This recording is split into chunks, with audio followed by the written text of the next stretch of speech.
Sir, तालीम में आपने बड़ी जद्दोजहद की है, मेहनत की है, कोशिश की है और तालीम आपने हासिल की, आपने वकालत भी की है, ये ख्याल कैसे आ गया? शुरू से ही शौक़ था मबासों में हिस्सा लेने का, और कैथलिक चर्च एक ऐसा प्लेटफार्म था मेरे लिए कि वो डिफरेंट प्रोग्राम कराते थे। फैसलाबाद में प्रोग्राम जब आया तो यूथ में था, गांव में भी यूथ में था, तो एक टाकरा प्रोग्राम करवाते थे वो। तो वहाँ पे वो सारे स्टेज पे लाके, तकद्दुस माह बिशप जॉन जोसेफ थे उस वक्त, तो उन्होंने प्रोग्राम करवाना और सारे वो स्टेज पे लाके एक दूसरे की स्पीचेस के कंपटीशन करवाने। तो सबने कहना कि आप वकील बन जाओ, मेरे अपने दिल में भी था। फिर मैंने एक पिक्चर देखी थी इंडिया की मेरी जंग, जिसमें वो कहता जीत जाएंगे हम, तू अगर संग है। मैं उससे इतना मुतासर हुआ, बल्कि उसका बड़ा वकूआ है कि मैं आ रहा था कराची से और रास्ते में रानीपुर रियासत आती है एक, तो मैं वहाँ पे गया तो फिल्म लगी हुई थी। तो जब मैंने फिल्म अभी खत्म हुई तो मैंने देखा तो मेरी गाड़ी जा चुकी हुई थी, सामान भी मेरा ले गई। सो आप फिल्म देखता रह गया। खैर, तो वो मैंने फिर जेहन में था। फिर करते करते करते जब मैंने प्रैक्टिस शुरू की 96 में, तो उसके बाद फिर मैं जब मेन जो था शुरू में जो भी केसेस होते हैं सिविल के, फौजदारी के, वो लड़ता रहा।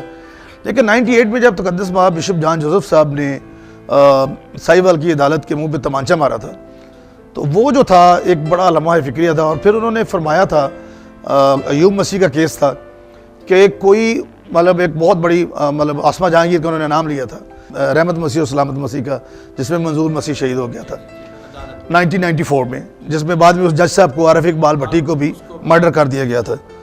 तो जब बिशप साहब ने अपने आप को ख़त्म कर लिया, वो मेंटली प्रिपेयर थे और उन्होंने ऑस्ट्रिया में इस बात का जिक्र भी किया था और भी बहुत सारी जगहों पे, और उन्होंने कहा कि अभी आखिरी धक्का जो है ये लगाना पड़ेगा। तो उसके बाद फिर एक रांझा मसीह था वहाँ पे, जो बहुत ही बिशप साहब को दीवाना था, उनका प्यार करता था। तो वो नारे लगा रहा था कि हमारा आज इन्होंने हीरो छीन लिया हमसे।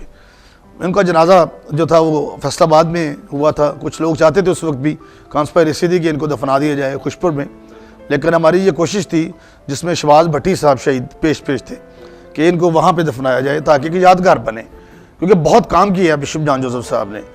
तो वहाँ पे फिर रांझे का केस लेने कोई तैयार नहीं था, और बिशप साहब उस वक्त तक जा चुके थे दुनिया से। तो फिर मैं उस वक्त ये जो है नेशनल कमीशन आपका है जस्टिस एंड पीस, इसका मैं लीगल एडवाइज़र रहा हूँ काफ़ी देर।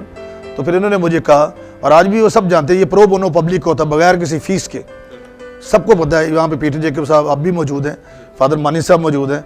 तो ये मेरा पहला केस था। इस हवाले से मेरी एक तरह से लाइन चेंज होगी सारी की सारी। और फिर मैंने पहला जो था वो रांझा मसीह का केस जो था वो लड़ा। रांझा मसीह अब तो दुनिया में नहीं है, लेकिन वो ज़िंदगी की कैद से आज़ाद हो गया, लेकिन वो बरी हो गया था अदालत से। तो ये फिर फादर जी ये सिलसिला चलता रहा, और तकरीबन 37 केस हैं। अगर आप नेट पे जाएँ, गूगल में जाएँ, किसी भी जगह जाएँ, तो जो मैंने बरी करवाएं अब भी बहुत इंपॉर्टेंट केसेस हैं। मुझे कोई इसमें कोई नहीं, खुदावंद मालिक है, मेरे यहाँ पे पीस है, अमन है। तो बहुत सारे लोग, आप जैसे लोग मेरे लिए दुआएँ कर रहे हैं, और उनकी वफ़ाएँ मेरे साथ हैं। इमरान मसीह फैसलाबाद से 9.5 साल हो गए उसके जेल में हैं। आसिया बीबी, आपको एक फेमस केस है, बहुत सारे लोग उस पर दावा करते हैं, लेकिन उसमें असली वकील जो है वो सैफुल मलूक है। हाई कोर्ट में जस्टिस अनवारुल हक साहब के सामने और जस्टिस शहबाज रज़वी के सामने 16 अक्टूबर 2014 को मैं पेश हुआ था, जिसमें सर्टिफाइड जजमेंट है, लेकिन हाई कोर्ट ने उसका फैसला जो बरकरार रखा। अभी वो सुप्रीम कोर्ट में केस है, जिसमें सैफुल मलूक साहब उस केस में मेन पेश हो रहे हैं, जिन्होंने सलमान तसीर साहब का केस लड़ा था, और अभी मैं उनको वहाँ पे असिस्ट कर रहा हूँ। इसके अलावा और बहुत बेशुमार ऐसे हैं जो दिन भर के आप देखिए कि बहुत सारी, अगर मैं as a minister human rights या माइनॉरिटी अफेयर्स गवर्नमेंट में रहते ये कह दूँ कि सब कुछ अच्छा है, तो ये मैं समझता हूँ मैं अपने साथ भी ज़्यादती करूँगा और मैं अपनी कम्युनिटी के साथ भी ज़्यादती कर रहा हूँ।